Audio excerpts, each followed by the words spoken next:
Okay, the question is that your power meter is broken, and what are your options until it is fixed? And I actually answered a really similar question last week, so I'll just give a little bit more context. And I did share a doc that I made. I'll link it here again if I remember.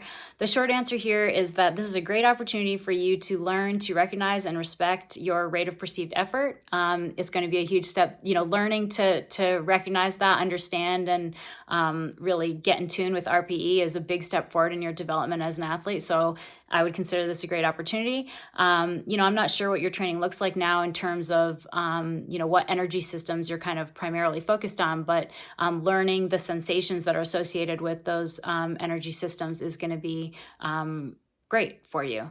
Most people kind of think that they are bad at assessing RPE, and most people tend to be better at it than they think. So trust yourself and give yourself permission to listen to yourself with this stuff.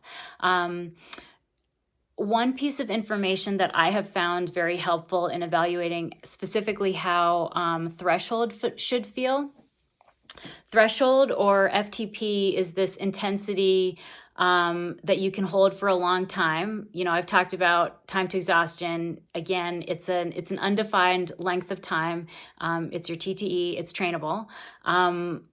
You can hold this intensity for a long time, but you can also think of threshold as this inflection point, above which your rate of fatigue increases much more quickly when you go over it. And so when you ride at threshold, it should feel hard, but it should feel like you are riding this very delicate line, where at which point, if you go over it, you can feel the fatigue increasing much more quickly. And if you ride at or just below it, it should feel hard but sustainable. And so learning to really hone in on that inflection point is how you learn to recognize what threshold is. And so that's just a little bit of guidance on that particular,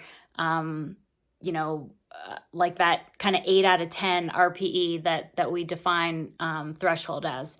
But I will link that doc so you can get a clear picture of how I define, the kind of the training zones, the classic training zones, based on a 1 through 10 scale of your rate of perceived effort.